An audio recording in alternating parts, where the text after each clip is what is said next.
I think this is one of the few, if not the only M5 in Delhi. So you basically haven't paid registration on a freaking V8. How much did you end up saving on that? 25 odd lakh. And what's the mileage? 4.5. We did check out the Panamera, but honestly, didn't find it all that comfortable. How's XM? Not the nicest thing to look at. There's 280X showroom. Anyone who picked it up, I think, has got about 1 CR off on it. I don't love the styling of the XM. If they sold the X5M in India, hands down would have bought that. Tell us more about the PPF market. What's happening in PPF? Job of PPF is to protect your paint. But what inferior quality PPF does is that when you're taking it off, it'll basically screw your car instead of protecting it.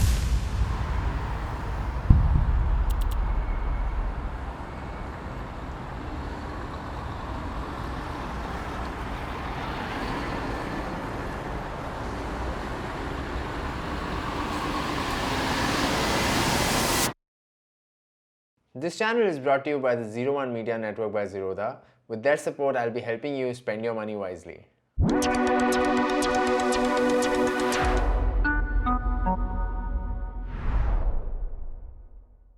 It's a Saturday morning. I am super excited about today's video. Today I'm sitting in a M5. This looks like a normal 5 Series from the outside for the most part, but actually has a 4.4 liter V8, which makes it a complete beast. 700 plus horsepower, 0 to 100 in like some 3 point some seconds, 3.3, 3.4 seconds. It's crazy. I have never sat in a car as powerful as this, and I'm actually nervous about today's video as much as I'm excited. Before we proceed with this video, I want to give a quick shout out to you, this community. We are going to be hitting 50,000 subscribers on YouTube soon, and I would have never imagined when I started this channel with it, we'll be hitting this milestone. So big thank you to you. If you have subscribed, if you haven't subscribed, what are you waiting for? Go subscribe if you're still here. But as a token of my appreciation and gratitude, I am doing a little credit card masterclass. This is for beginners. We are going to be doing this in Malviya Nagar. It's only for 20 people. We want to keep it small and like more interactive. It'll be both Anmol and I. We will walk you through some strategies and frameworks that we've put together, especially for beginners, on how do you think of your spends, how do you think of categorizing them into different buckets, how do you think of redeeming those rewards, what cards are right for you, and so on. There'll be a lot of Q&A after that, and we really look forward to meeting all of you. You can find all the details in the link in the description. This is on July 12th. It's a 2-hour thing from 2 p.m. to 4 p.m. It's at the WeWork in Malviya Nagar, and we hope to see some of you there. Now back to M5. Today we're going to be discussing this M5, which my friend Varun here owns. We are going to get into what does it take to own this, how did he buy this, what was the other cars that he was considering, how has the post-purchase experience been, and all of the other fun stuff. So with that, let's jump in. Varun, welcome to the channel. What's up? Varun and I went to school together. That's how I know Varun. Varun bought this car recently. It's been what? How many? It's been just over a month, I say. Over a month, and it's how much have you done in a month? I think 2200 km. 2200 kilometers. Just to run it in, basically. Okay. So before you were buying this, what are the how did you arrive at this? Like, who buys an M5? Why were you thinking of an M5? What's the story? Whose car is this? We've basically always, I think, had 5 Series because my dad loves the 5 Series. Yeah. And I think it's been like a childhood dream of his to own an M5. And what happened is his last car with the rains last year got flooded. His 5 Series, hydrostatic. It was at the dealer for like 6 months. When it came back, he's like, dude, I'm just not confident of driving this ever again. And he went to check out the 5 Series, and lo and behold, someone had cancelled their order. And there was an M5. There was an M5 in the showroom, and the guy had just cancelled his order 1 day before that. And these cars are not available on the market, at least when we were looking. Yeah. And I had done some research. There was only one demo unit in Bangalore. Yeah. So I was telling my dad, let's check it out, and he said, dude, I've already seen it at the dealer, and I'm getting it. So I was no one to stop him. It was his for probably the first week, and then a little swap happened. Nice. So he's living his childhood dream by buying this crazy car. Yeah, now he's living it through me. What are the other cars in your garage? Because is this a daily driver, or like He's replaced a 5 Series, which is a slightly more practical car. Or do you think this is as practical? So I've actually been dailying this for the past couple of weeks, just to assess what all is going on in this car. There's so much going on, dude. Like, to understand it, the different modes, the different drive modes. So I've been taken to office and back, and it's been fairly comfortable.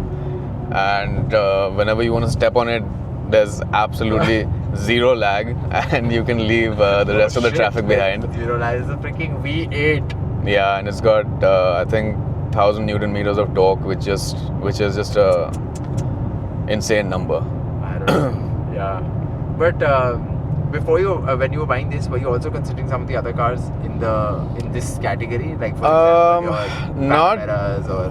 Yeah, so we did check out the Panamera, but the base Panamera is a V6 and it has some, I think, 350 odd horsepower. The Panamera GTS, if I'm not wrong, was a little bit more expensive. Okay. But also much lower on the horsepower. So, and honestly, didn't find it all that comfortable. Did check it out, but we also did check out the GLE 53 AMG. Yeah. I actually really like that car. Yeah, you were telling me. I just the only thing is I don't think it's worth the price. They've listed it here for I think 1.8 ex-showroom. Yeah. Which is a bit crazy for that car. I think 1.2, the price bracket where they launched it in 2020 is a sweet spot. But for a GLE 53 for a baby AMG, that's a lot of money. Yeah. Honestly, personally, I prefer SUVs for Delhi. Yeah. Especially since our last two sedans got flooded. The RS6, RS7s are not there in India right now. RS7 was amazing. Yeah. So there are very Are they few, available? not anymore. Yeah. The RS7 though, I've heard tricky things about the gearbox. Okay. And also I'm not a big fan of Audi service. Yeah.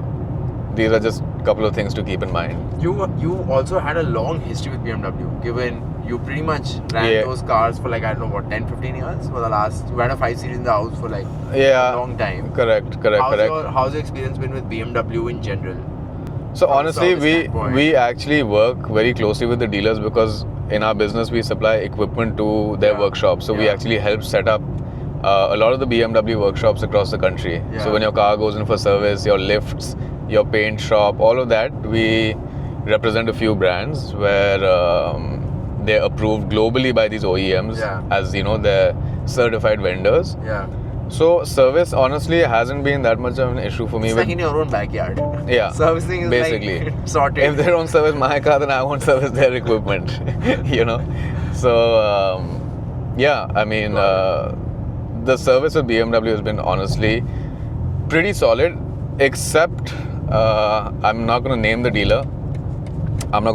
There's 3 dealers in Delhi. Yeah. The newest one. You can call it teething issues. Or actually you can't, because they are an existing dealer in a different state. But they had our car for 6 months at the workshop. Name them, bro. You've given away so many. And that's it. They're also my business partners. But yeah, they had our car for 6 months, which just seemed unusually long for a repair.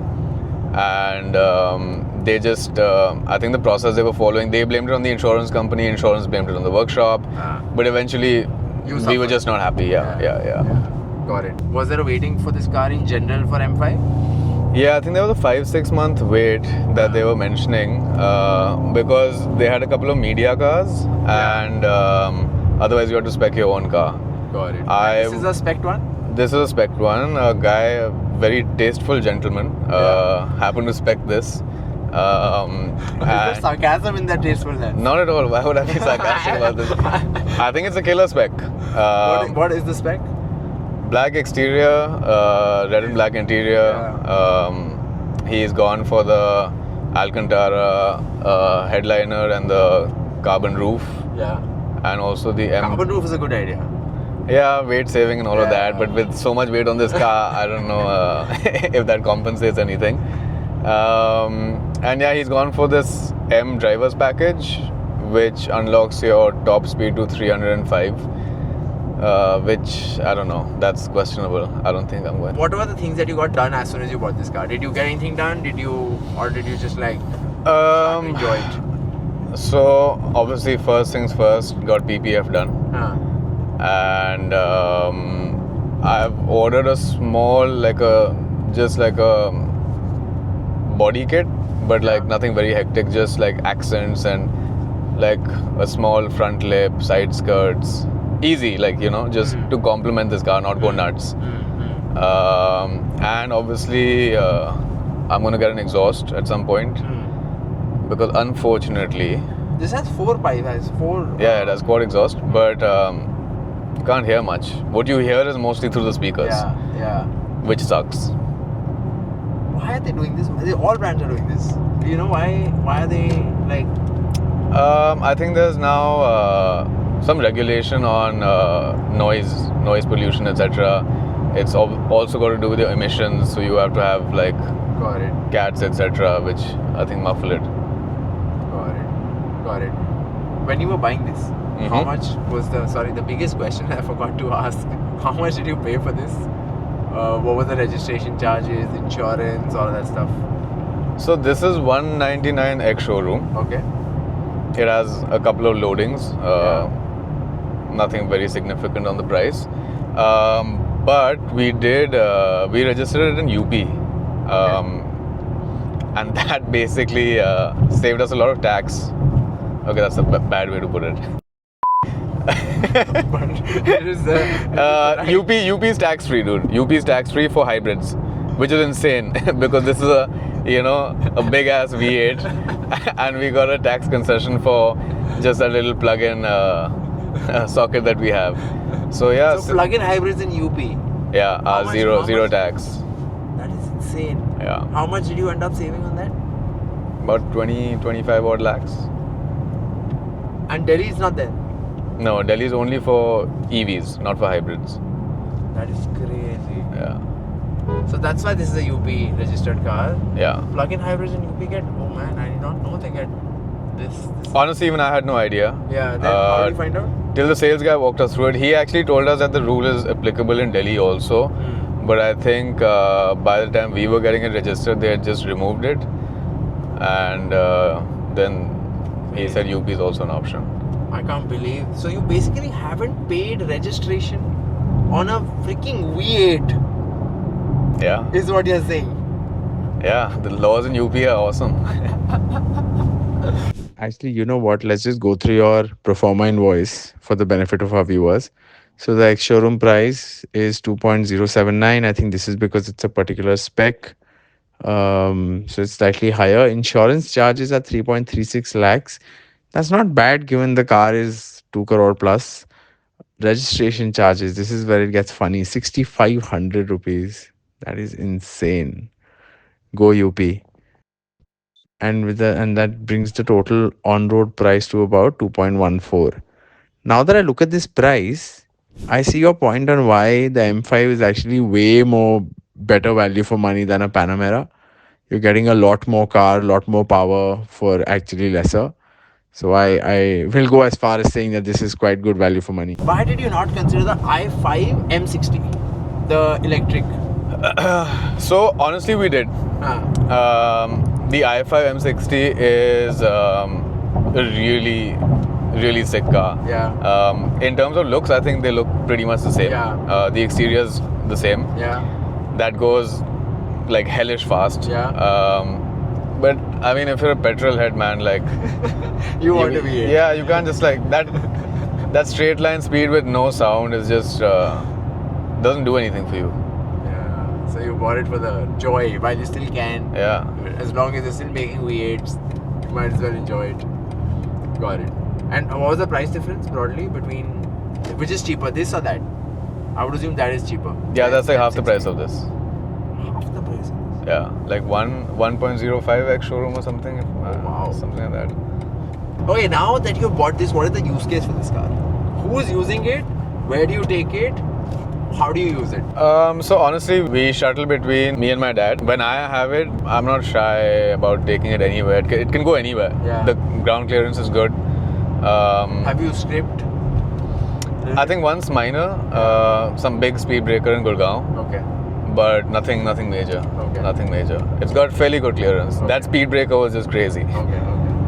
So yeah, and I mean, I've taken it to. I've driven it to Gurgaon like multiple times a week. Yeah. The traffic sucks, but that's when I just put it into electric and I'm gonna relax. come to the electric mode. Yeah, after this. yeah. So you use it as a daily, Yeah. once in a while.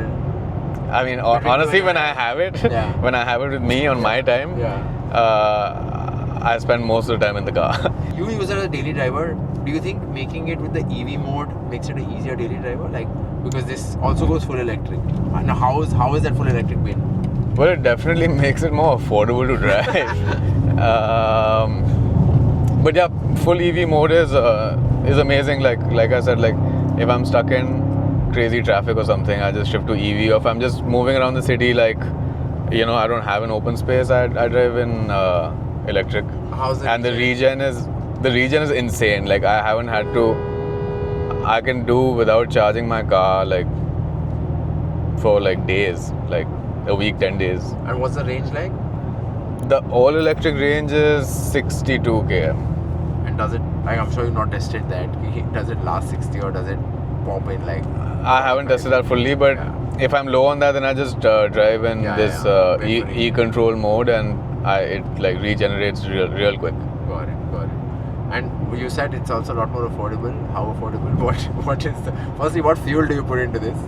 So this requires a minimum of 95 octane, Okay. and I'm not taking it to the track or doing anything crazy. Otherwise, I would have done 100 octane. Yeah. But 95 is good. Okay. It's the sad thing is that the tank is 60 liters. Okay. And what's the mileage?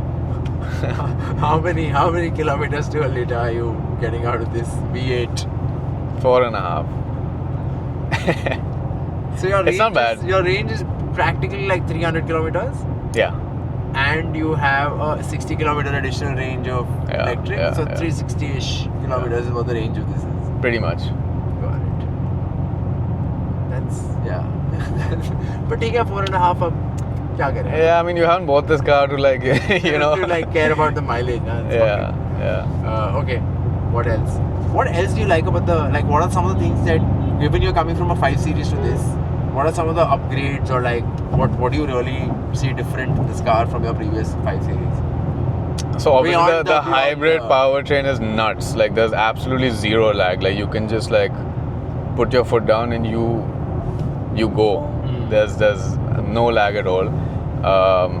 That's where this 1000 Newton meters of torque comes in. And I think honestly, like the regular 5 Series don't love the look of it. They've got really weird wheels going on, which I hear they're going to change, I think, in the next couple of months. But this, with a slightly more aggressive styling, has definitely like grown on me. I think the bumper makes all the difference. It's up wider, front. right? The Yeah. rear bumper. Yeah, the rear is like fat. Yeah, it's Fat. quite wide and big. Yeah. And what about the back seats? What's your take on the back seat? I've actually not been driven around in this, but I don't think they're the most comfortable. I don't think they're the most comfortable. This is basically a car I like to drive, not really get driven around in. Yeah. So I don't anticipate sitting in the back anytime soon.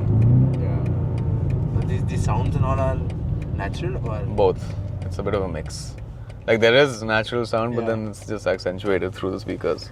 For someone who's not into cars, they'll think it's a normal BMW or it's a black BMW sedan. yeah. How do you feel about the weight though? Like, has that troubled you, bothered you? Do you care? I know a lot of reviews and I mean, fanatics honestly, say, but like, between doing the research on this and buying it, there wasn't much time. yeah, Everyone's saying that the car is really heavy, and to be honest, like in day-to-day like city driving, I can't tell the difference. yeah, it has so much power that you move. Yeah. You want it to move, it moves. And it moves fast. But I guess where you will feel the differences on the track. And I haven't taken it to the track yet. I don't know if that's like people's opinions without having driven the car. Just looked at the stat. But from an ownership standpoint, you're basically saying it doesn't matter because not at all. it is I mean, way faster than anything that you'll ever drive. yeah. Despite them. I mean, this has the same horsepower as the Aventador when it came out, 700, right? Crazy. So that speaks for itself. You can honestly, the thing is, it's so cool. You can configure everything, dude. You can go 4-wheel drive, 2-wheel drive. You can change all, like configure whatever. Okay, let me read from the top. Drivetrain, energy recovery. I think this is regen. Yeah. Drive logic. What is drive logic? It's like the M aggressiveness Okay. factor. Chassis, steering, brake, MX drive, M sound. Yeah, it takes a lot to understand, to be honest. Oh, So I don't know where I've left him. you have to be a car geek to truly be able to make the most of this, I feel. Yeah, Because so they've I've actually made it pretty easy for my dad. You have these 2 M buttons Yeah, on the steering, yeah. which are your presets. Yeah. So I've configured one for him, which is like an easy drive, Yeah. and then one for when you want to go nuts. Yeah. So that just keeps things like light. Sane. Yeah. And how's the I'm thinking, does the BMW dealership treat you differently now that you have this car as opposed to your others? Dude, shockingly, there have been a few M events since it happened, Yeah. and we didn't get any invite. And Why? that is a bit weird because I think this is one of the few, if not the only M5 in Delhi. I don't know. Seemed a bit weird. They do give you like a membership into something called the BMW Excellence Club, which gives you like access to like golfing events, sports events like F1, Wimbledon and stuff. I mean, I'm sure you have to For still free? pay for. No, I'm sure you still have to just pay get for access. tickets. But yeah, I haven't checked it out. There was some email about this, and holidays and trips, and there is something to it. They have a website on this, but I haven't explored that. I don't think we're treated differently, which sucks. I would You should imagine be it. treated differently for a car that this big and expensive. Luckily, I think we were already given preferential treatment from our 2 dealers who we work with. They take care of us. The dealer was actually kind enough to give us a loaner XM when we were considering this also.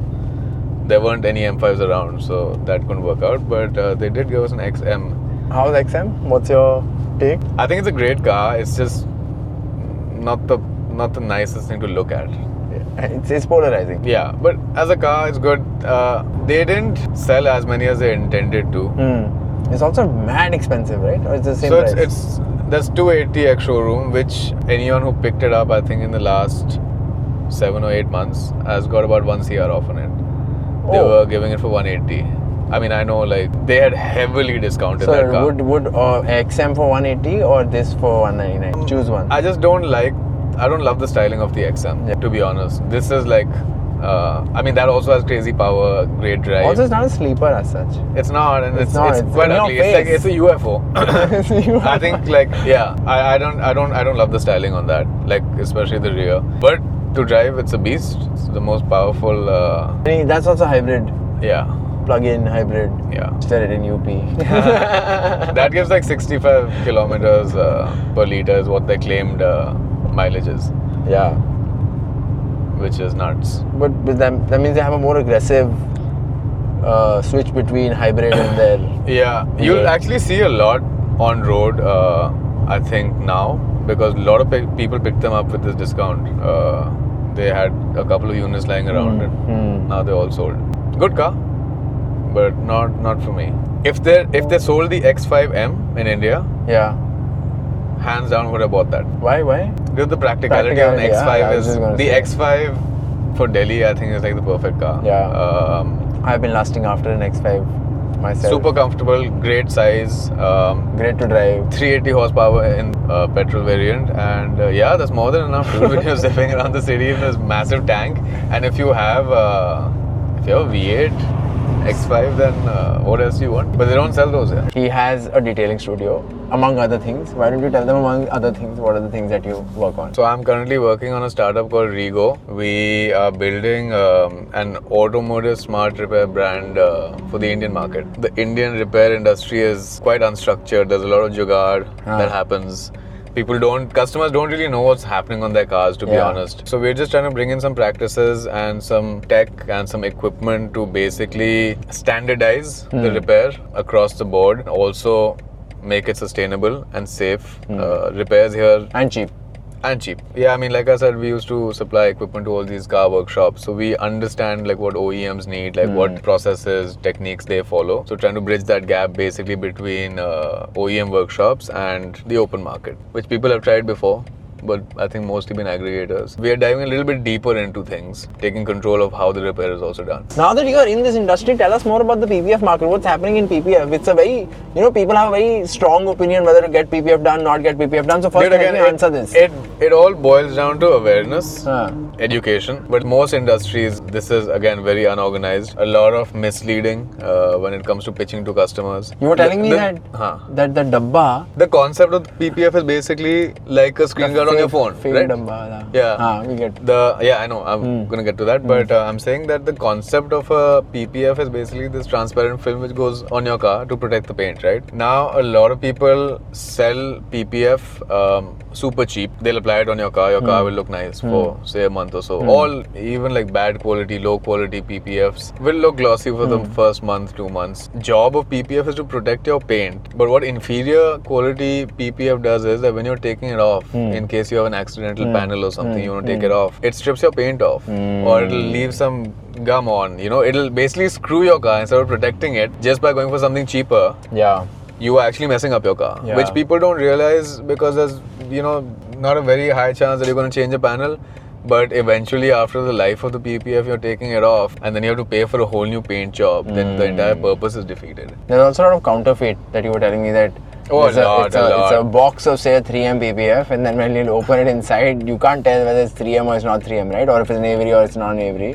And- PPF is something you should go to a detailer who you trust, right? There's just too much bullshit in the market where people really they slap on anything. They'll be quoting you. I know this being an official partner of Avery. I know how much counterfeit stuff there is in the market because they're selling it at prices which is not even cost, Yeah. which we all know. Bound to happen, and customers are the ones that end up losing out. So I'm honestly doing it only for passion to spread the awareness about a quality product. What is this button?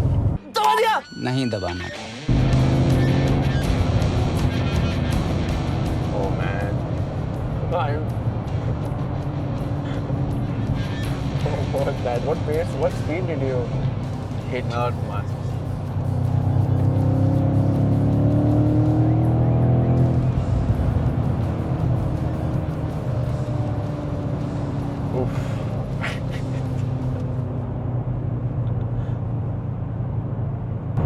That sounded beautiful.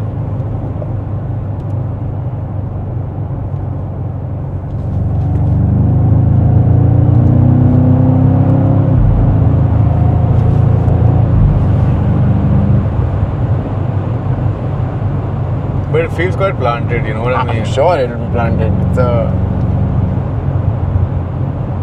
If it wasn't for the sound, I probably wouldn't even feel like we're going that fast. Yeah. It's just the gear switches and the sound makes it so much more aggressive. Crazy. Okay, coming to two things before we wrap up the video. I think we're coming to the end of the video. One is your service. Like, have you taken a service pack? Do you know what the service costs are? Anything on the servicing front that you can share with us? Dude, the thing is, when we were buying this, obviously tried for all sorts of discounts. Yeah. Which I think the dealer just laughed at us. Yeah. But by virtue of our relationship, Yeah. I got a service package included, Yeah. which would I think otherwise cost about 8 lakhs odd. Okay. So how many years is that? I think it's a 3-year package. Okay. So you got a 3-year package included, complimentary within the thing. I'm assuming no services have taken I place don't know if right I'm now. supposed to be saying this though. It's fine. Now you said it. It's too late. But यहीं से दिखा रहा है. so that was one. ऊपर से What do you think about the resale of this car? Do you think that it'll hold its value, or do you think it's going to depreciate, or like any thoughts on resale so far? I obviously, honestly hope it retains its value Yeah. at the least. The previous gen M5 competitions, which were I think about 145x showroom, I've seen some 2019, 2018 models listed for about 1.5 now. Yeah. So that's a bit crazy. I mean, Yeah. those people who bought them have definitely lucked out. Yeah. Being a hybrid, I don't know what the depreciation standpoint, but I don't think it'll Yeah. appreciate. But I just hope it doesn't depreciate too fast. I don't- think yeah. it should hold value for at least three years. It should. I think so too. Yeah. Because I think one, these cars are so hard to come by, and if it's an enthusiast who wants it, then they just want it. They will pay whatever it takes to get it, right? And so Yeah. I think you're right. These are like unique cars which are hard to get your hands on. So I hopefully think that they will retain value. The only variable here is the hybrid powertrain, and if that sort of Correct. because you don't know how the battery holds up. But I think beyond that, for sure, they should hold value. Last question: are you thinking of getting any tuning on this done? So stage 1, stage 2 to like hype it up further from a 700 to like a 1000 horsepower? I think it's too soon. No plans. Yeah. For sure, right now. Yeah. It has too much power, yeah. Like, what are you gonna do with 1000 horsepower? You know. So nothing in the works right now. Yeah. But never Let's say see. never. Yeah, never say never for sure. Let's see how it pans out. And there's a couple of good tuners around. So if we do plan to get it done, I know where to go. But it's just been a month, of having this. So I think Still getting used to the 700 horsepower. yeah, Thinking of like step by 1000. step by step. Yeah, but that brings us to the end of the video. Thank you, Varun, Thank for you, thanks. joining us. And Thank you for I having really me. enjoyed my drive in this beast. There's a lot of footage that is going to come. I think folks don't get used to the drone footage and all of that. It's a really enthu. Shout out to Nitin. Nitin is the one who's like doing a lot of the photography work here. We have spent a lot more time than we had imagined because he wanted a lot of different shots. So thank you, Nitin, and thank you, Varun, and see you all in the Cheers, next cheers. one. Bye.